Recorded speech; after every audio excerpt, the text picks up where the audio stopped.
Hello, hi guys! Magandang hapon sa inyo lahat. This is Chim Pumasigari Channel, a faith healer o Mata reader. So ngayong hapon natatagan natin na nagsasabihin sa inyo ng ating mga gabay. This is special gabay for the month of October 11 hanggang October 17 for the sign of Libra. So Libra, welcome to my channel.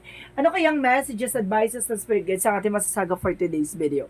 Kaya naman kayang kaganapan sa buhay ng mga Libra signs ang ating mahagilap. So guys, this reading is a reading lamang hindi lahat makaka-resonate. Kunin lamang pa makaka-relate sa inyo and comment down below kung kaninong energy ang ating nasagap. And of course guys, maraming salamat sa walang sawang pagsuporta sa aking channel. Lalo na hindi nag-skip ng ads. Naway pagpalain kayo ng Diyos at may kapal. Naway siksik liglig nag-uumapaw ang balik sa inyo. No? Maraming salamat po. Umpisahan na natin ang laban. Angel Spirit, please give information for the sign of Libra. Angel Spirit, ano kaya ang pinaka-mensahe para sa mga kapatid natin Libra sign dyan? And of course, there's a Two of Pentacles. There's a balance, no? Kailangan mo daw maging balance, eh. And of course, there is Ten of Wands, no? There is an obligation or responsibility. So, sinasabi dito, there's a lot of burdens na kumbaga nararanasan mo ngayon, no? Kumbaga, kailangan daw maging balance ka, emotional. And of course, practical. Kailangan mo maging balance dito. Because there's a King of Swords. Maging wise at least to, no? Pagdating sa decision. At of course, there's a Two of Cups. There's a celebration. There's a third party involved at the same time, no? Kung bagay sinasabi, kailangan aware ka, no? At mag-ingat ka at maging wise ka. And of course, there's a the Four of Cups, no? The Six of Cups, the Nine of Cups, sorry. There is a Nine of Cups, there's a wish fulfillment, no? Maaring may isa katuparan at inyong pangarap ng inyong person, no? Maaring matupad mo na unti-unti yung mga pangarap nyo at unti-unti nyo na matupad yung mga gusto nyo gawin sa buhay nyo with the Hangman. Kumbaga, baguhin nyo lang yung perspective, yung mga pananaw nyo, yung mga galawan nyo or mindset, no? Kumbaga, siguro may mga ways on how to carry yung mga bagay na ginagawa nyo. Sinasabi sa inyo dito, kailangan yung pag-isipan. Kasi nagiging pala decision kayo dito at talagang parang nasisense ko na parang lumalakas ang gastos nyo dito at kailangan yung mag-invest, no, sa inyong dalawa. No? So, there's the Magician. There's a manifestation. May mga bagay na mamamanifest ka dito with a balanced decision. So, what is the Ten of Wands? And of course, there's a High Priestess. There's a hidden agenda or hidden enemies, no? Kumbaga sinasabi sa'yo dito, maraming burden ka nararanasan, maraming obligation, maraming responsibilities. Kumbaga sinasabi sa'yo dito na, kumbaga, bakit ganyan, hindi ka makausad-usad? Alam mo kung bakit? There's a negativity, no? Kumbaga sinasabi dito, huwag ka nag-attract ng negative energy. Kumbaga, kailangan mo solusyon na, kailangan mo mag-take ng action, or either, kailangan mo mag-cleansing, no? And of course, there's an unexpected moment. And of course, there's a Seven of Pentacles. There's a harvest time. Kumbaga, ito yung pagiging wise at of course, pagiging matalino pagdating sa mga bagay-bagay ay magdadala sa'yo ng harvest time. So, what is the Three of Cups? Ang Three of Cups represent the Ace of Wands. There's a new beginning coming in for you, no? Kumbaga, may celebration talaga, community, no? Kumbaga, there's a social business, no, magbibigay sa'yo ng new beginning. Kumbaga, baka magtatayo ka ng panibagong business, no? And of course, there's an online business din at the same time. And of course, there's the Emperor. Be mature enough, no? Kailangan stricto kayo dun sa mga pangarap nyo, no? Yung mga bagay na gusto nyo tuparin sa buhay nyo. So, what is the Hangman? There's a Four of Wands. There's a celebration. There's a twin flame energy. So, ibig sabihin dito, talagang there's a homecoming or there's a celebration coming in for you. What is the Two of Pentacles and the Magician? And of course, there is a Seven of Swords. Okay, there's a cheating and lying. Kumbaga, meron, okay, thank you. There's a sneakiness down, no? Kumbaga, meron taong sumusubaybay sa'yo. Kumbaga, may taong kumukuha ng information sa'yo. Mag-ingat ka, ha? Kumbaga, sinasabi sa'yo dito na meron taong, kumbaga, ayun, stalker. At the same time, okay, thank you, guys.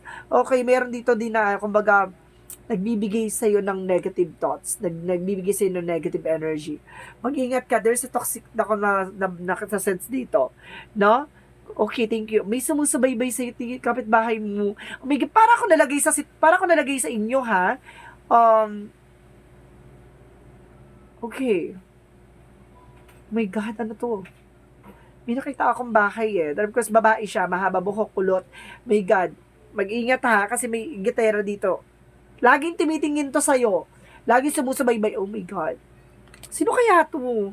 Kanino kayang energy to?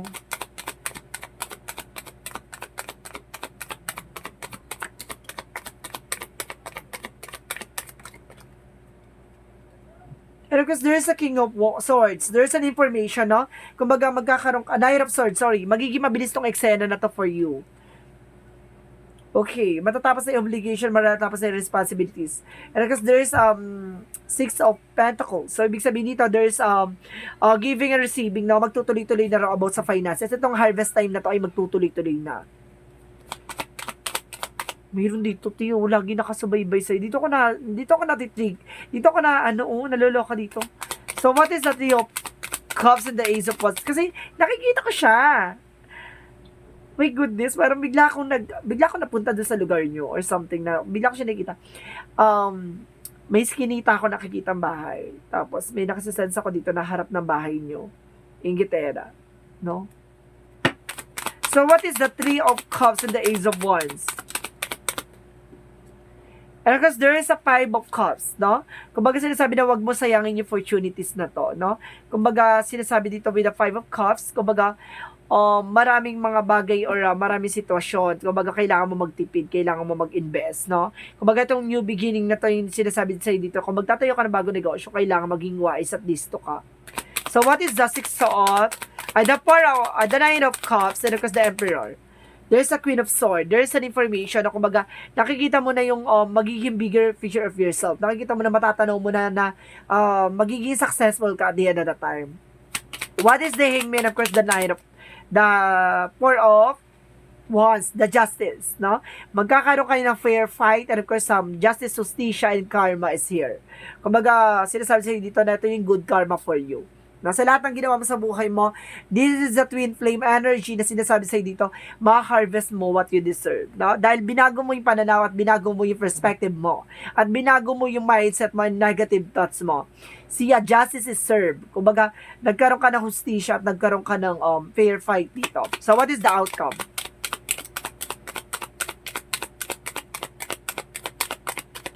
If I'm not mistaken, ang edad nitong babae na to, nasa 48, 49. Okay. And because there is a Six of Swords, no? Okay, there's Six of Swords na sinasabi dito, there's a transition. Makakalis ka na sa sitwasyon with a Hierophant. Lesson learned. Kailangan mo matuto at kailangan mong malaman, no? Yung mga bagay-bagay sa paligid mo. And of course, there's a King of Cups. There's a devoted and supportive person. May taong sumusuporta at may taong mahal na mahal ka. And of course, sinasabi sa'yo dito, there's that card, there's an ending and a new beginning. Kailangan mo nang tapusin at kailangan mo magsimula ng panibagong eksena, no? Magkakaroon ka ng transformations. Kumbaga, magsisilbing kaliwanagan to sa lahat ng eksena. Kumbaga, hindi mo ina-expect to na ganito ang mangyayari sa buhay mo, pero bigla kang i-major shift, no? Parang bigla kang, biglang ganun, parang surprises or lightning surprises or something, shocking news, no? There's a shocking news na magpapabago na eksena mo na hindi mo inaasahan. My goodness. Kailangan mo na mag-ingat dito, Tiha. Lakas sa sense ko dito. Medyo ba yung pagka-chubby tong person na to? Yung,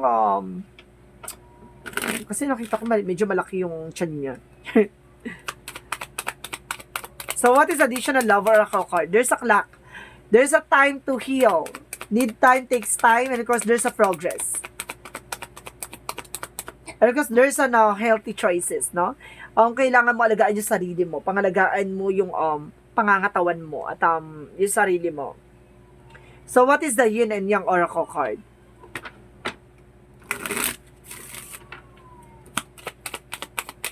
What is the Yin and Yang Oracle card?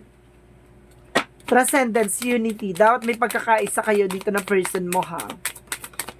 And with your family, rather. And of course, there's a farming, structure, solid foundation. Meron kayong solid foundation talaga, no?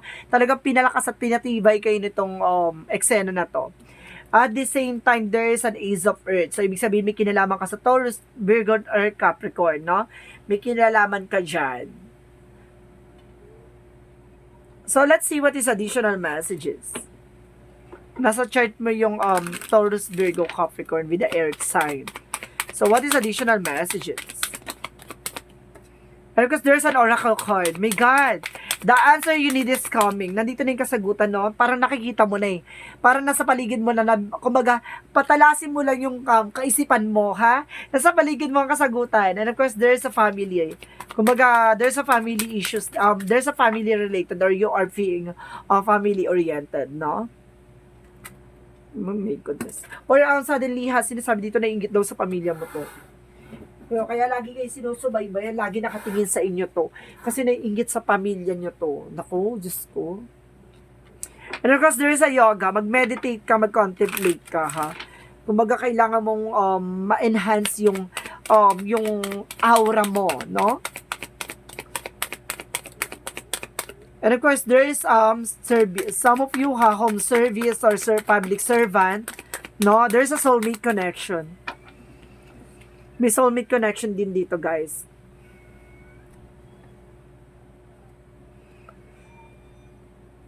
So, let's see what is additional messages. What is additional messages? There is a go for it. Ilaban mo daw yan. And of course, there's a divinity enlightenment. Magkakaroon ka ng kaliwanagan dito. At the same time, there is environment, no? Kumbaga, nasa paligid mo talaga. And of course, there is an inner truth. Malalaman mong katotohanan dito. Nasa paligid mo lang. May sumusubaybay sa inyo, eh. And of course, there is a star family. Tignan mo, talagang nandun kayo sa eksena, kayo yung pinagtitinginan talaga. Call in support, no? Kumbaga, sinasabi dito, meron kayo support to each other eh. Yun eh, parang nagtutulungan kayo ng pamilya mo, ganito, ganyan.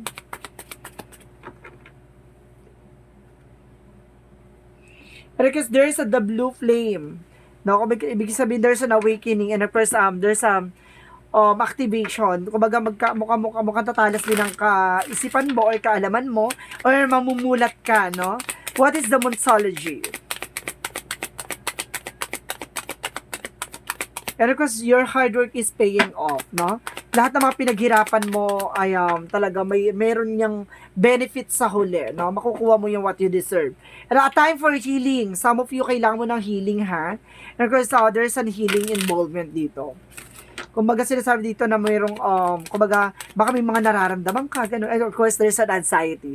Nagkakaroon ka ng stress, no? Yun nga, kailangan mo magpagamot or kailangan mong gamutin or something na merong nagbibigay ng sa'yo, ng negative thoughts. And of course, there's a rejuvenate, no? Kailangan mo magpahinga. Kulang ka rin sa pahinga, ha? Kaya parang, hindi, baka siguro some of you hindi ka makatulog, no? Or lagi kang puyat. And of course, victory. There's a victory and success. So, what is additional messages?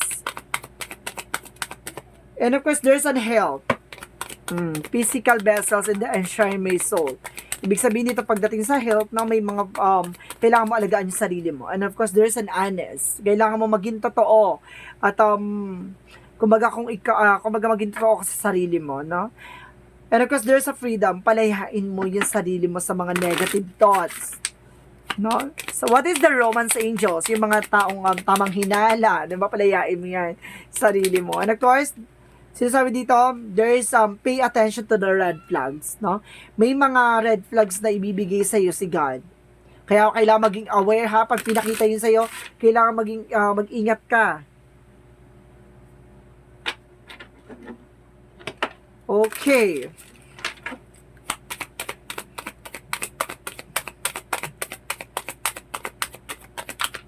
Okay, sinasabi na Arkanghel Raphael, expect the miracle. So, ibig sabihin may himalati. May kagalingan dito. Bigla kang pagagalingin dito. Kung may mga karamdaman kayo, guys, gagaling kayo. So, what is Arkanghel Michael messages? Your home is protected by angels. No? Protektado naman daw ang inyong tahanan. And take your making decision. Take your time to making decision. kailangan, bago ka mag-desisyon sa isang bagay, kailangan pag-iisipan mo muna. Huwag kang pala desisyon, ha? So, what is the Jesus loving quotes? Okay. Whatsoever you shall ask the Father in my name, He will give it to you. Ano man yung hinihingi mo, no? Sa ating poong may kapal, sa ating Jesus and sa ating Panginoon, ay ibibigay sa iyo kung karapat-dapat at ayon sa kalooban niya, ibibigay niya sa iyo, no? Alam niya hindi makakasama sa iyo, ibibigay niya sa iyo. Alam niya makakatulong sa iyo at alam niya hindi makakasama sa plano niya sa iyo. So, what is the angel's number? There's a 77 in the flow. Tidadaloy na nga. Your purpose flows for within you, and everything that is unfolding or being revealed to you is a part of your purpose. A state of peace and calmness in your soul. See? Kailangan maging kalmado ka. Kasi unti-unti nang dumadalo yung swerte at dumadalo yung magandang kapalaran sa'yo. So, kumapit ka. No? Dadaloy na ang biyaya. So, let's see what is the messages of life. Truth. Ang katotohanan. No?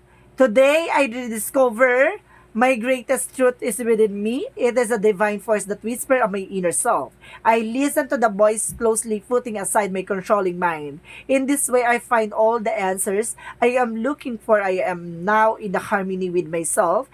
What I am now is a harmony myself. With the harmony with myself, I welcome the love of God, which is the truly that will guide me towards my fullest, most shining radiance. Ibig sabihin dito, kumaga, mailalahad mo na yung talagang katangian at and of course yung ibibigay sa'yo, no?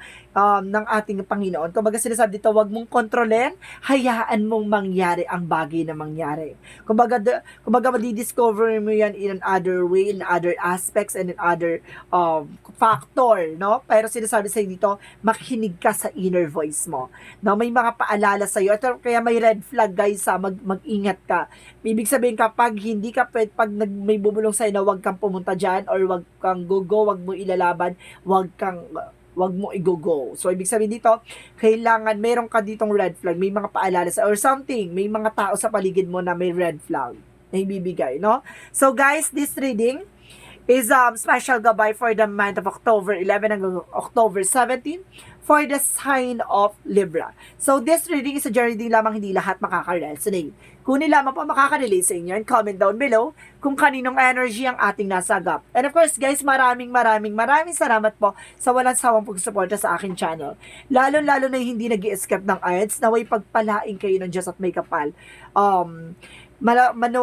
Naway manumbalik sa inyo, no? At siksik-liglig nag-uumapaw ang mangyari nawa. So, guys, this reading is general reading lamang, hindi lahat makaka-resonate. Kung nila pa makaka-relate sa inyo, comment down below kung kaninong energy ang ating nasagap. And of course, comment down below your full name, birthday, and of course, location nyo, kung asan man kayo sulok ng mundo. Para sa susunod na reading natin, baka energy nyo na ang ating mahagilap at masagap ng ating mga gabay. Maraming salamat and see you in the next video. Bye-bye and babush!